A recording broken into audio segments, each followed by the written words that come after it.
1 Tessalonicenses, capítulo 5,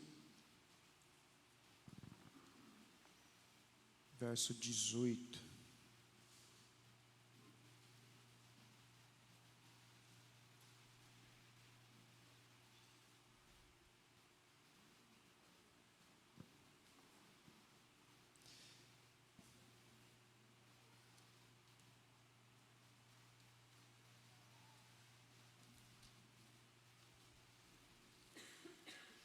Diz assim a santa palavra de Deus: em tudo dai graças, porque esta é a vontade de Deus em Cristo Jesus para convosco.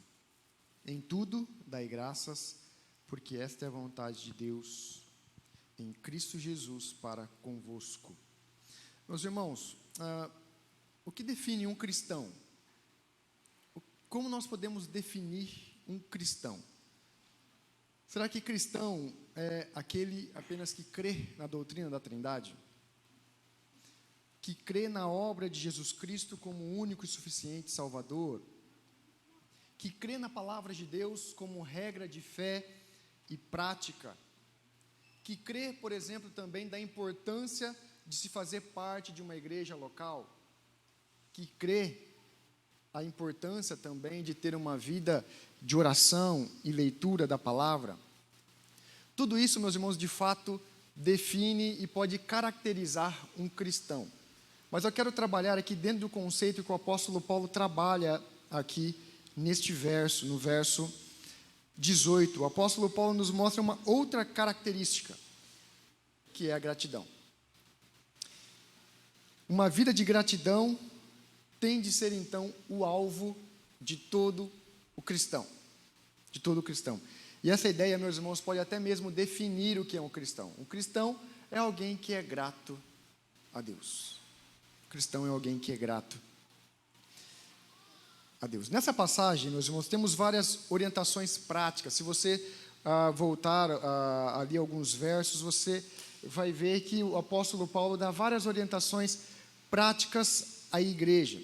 A igreja de Tessalônica é uma igreja nova, contudo estava enfrentando vários desafios, vários sofrimentos. A perseguição sobre os cristãos daquela época era muito grande.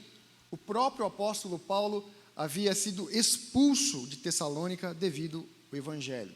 Então, diante disso, o apóstolo Paulo escreve uma carta que, apesar das dificuldades que a igreja estava enfrentando, tem por objetivo, então, exortar a igreja a ficar firme. Tem por objetivo exortar a igreja a ser grata, mesmo em meio adversos. Então, o objetivo dessa devocional aqui, muito breve, meus irmãos, é duplo. Primeiro é sondar o nosso coração, se de fato nós estamos vivendo uma vida grata a Deus, ao mesmo tempo estimular a nossa vida, uma vida de gratidão. Eu gostaria de definir, meus irmãos, gratidão da seguinte forma.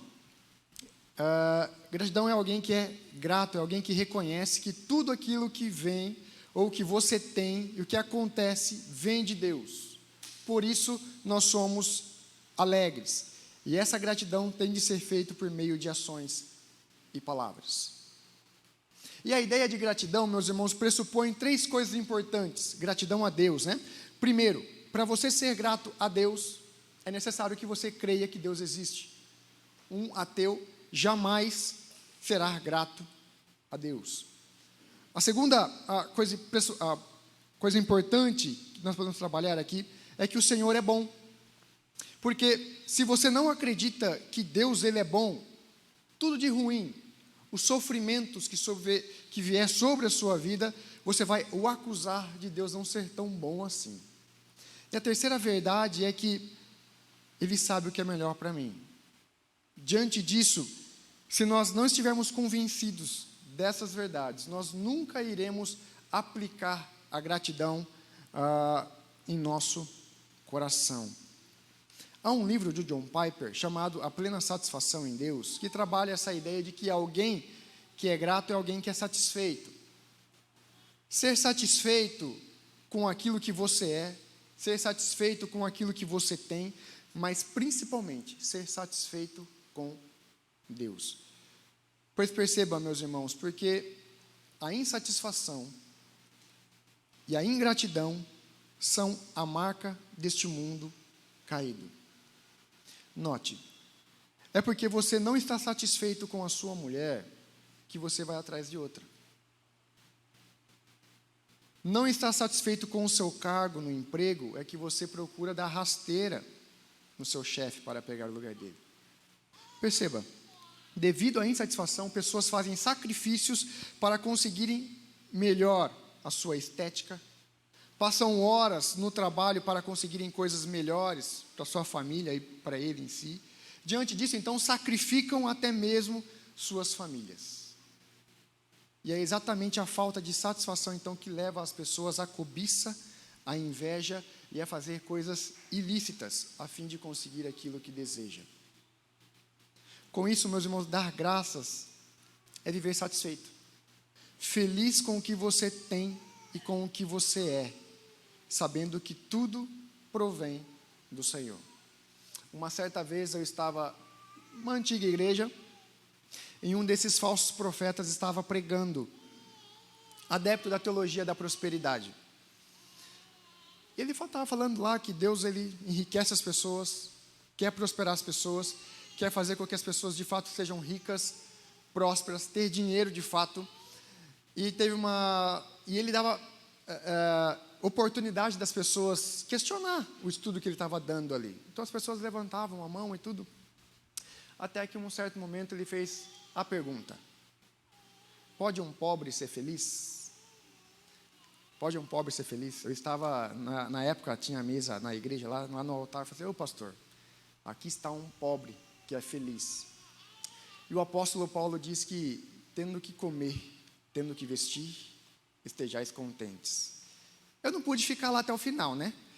Mas, vida que segue. Mas a ideia aqui é para mostrar, meus irmãos, que nós devemos, como vai mostrar aqui esse texto, a ordem de nós sermos gratos em tudo.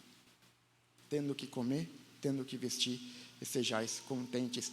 Aqui então, no verso 18 diz: em tudo dai graças. Aqui, meus irmãos, essa expressão no grego é um imperativo, é um comando, pressupõe então obediência. Com isso, o apóstolo Paulo, ele não dá um conselho para a igreja: olha, eu acho que você tem que ser grato. Olha, eu preciso fazer um pedido para você, a minha opinião, eu acho que você deveria ser grato. Não, o apóstolo Paulo dá aqui uma ordem: em tudo dai graças. Isto é, o não viver de uma forma grata a Deus é viver uma vida em pecado. Porque se nós pressupomos que Deus inspirou homens para revelar a sua vontade, e nós vivemos contrário à vontade dele, nós estamos o quê? Pecando. Então, quando nós vivemos uma vida de murmuração, de insatisfação, nós estamos indo contra esta verdade do que é ser grato em tudo. E quais são os pecados que são proibidos por este mandamento? Murmuração, reclamação, insatisfação, cobiça e inveja. Ou seja, meus irmãos, isso não é uma opção para nós que somos cristãos, mas sim uma ordem: em tudo dai graças. E note algo no texto: o texto diz em tudo e não por tudo. Nós, por exemplo, não podemos dar graças pelo pecado, né? Uma certa vez um casal me procurou, e conversa vai, conversa vem, eles tinham acabado de ter um bebezinho pequeno, e eles iam casar. Ele falou assim: olha, nós damos graças a Deus, porque esse bebê aqui, em um certo sentido, segurou o nosso relacionamento. Eu falei: meu irmão, minha irmã, você não pode ser grato por causa de um pecado. Embora a criança seja bela, pequena, tudo, mas você não pode ser grato por um pecado. Você deve se arrepender deste pecado e nisso caminhar com Cristo. Perceba, o apóstolo Paulo fala em tudo e não por tudo. Em tudo quer mostrar que diante das situações mais adversas que você possa sofrer, nisto você dá graças.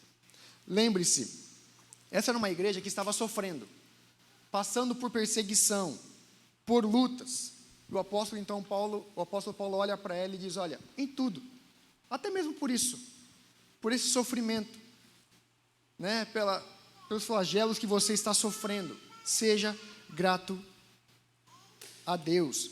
Então há uma diferença grande em tudo e por tudo. Em tudo aponta para todas as coisas que acontecem em nossa vida, sejam elas boas e ruins. Mas por que nós devemos dar graças a Deus em tudo?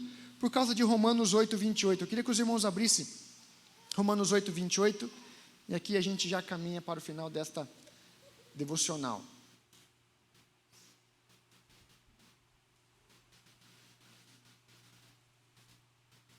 Se nós tivermos essa verdade muito bem firmada na nossa mente, no nosso coração, nós poderemos então, meus irmãos, sermos gratos a Deus por todas as coisas.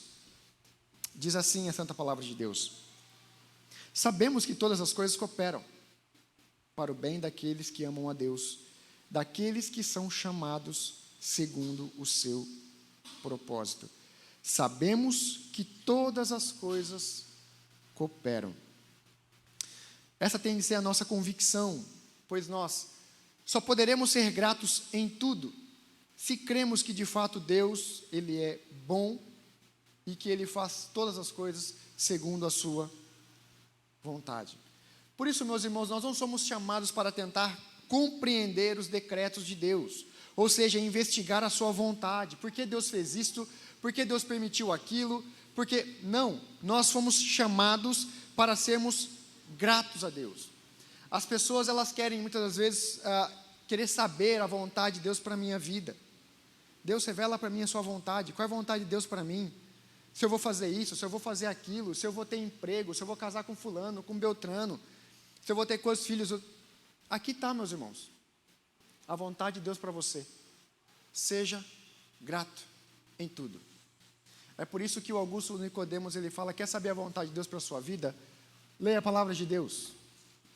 Leia a palavra de Deus. Por fim, meus irmãos, note, quando nós agimos com ingratidão, é como se nós estivéssemos dizendo que Deus não sabe guiar a história da nossa vida. Ele não é tão bom assim, eu sei o que é bom para mim. E quando nós agimos dessa forma, é como se eu dissesse: se eu fosse Deus, a história seria outra. Eu ia ter casa, carros, ia ser feliz, assim, assim, assim. E nisso, meus irmãos, mostra que nós temos a síndrome de Adão, que é o querer ser igual a Deus. E essas atitudes, então, são atitudes de pessoas que não são regeneradas. A Escritura nos mostra que, por fim, então, a nossa murmuração, a nossa insatisfação desta vida não tem argumentos. Você não tem argumentos para ser alguém ingrato, ficar sempre murmurando, pois Cristo, o nosso Redentor, sofreu a ira de Deus por causa dos nossos pecados.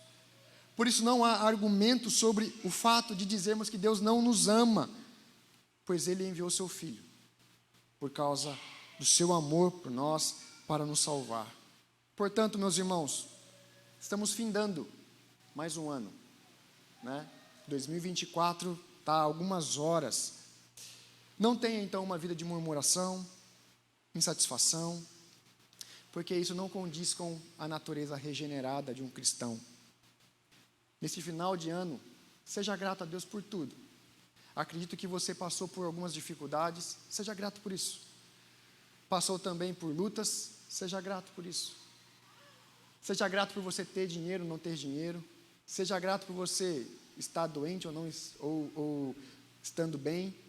Seja grato em tudo, porque essa é a vontade de Deus para nós. Amém? Deus abençoe. Passa a palavra para o pastor Brian.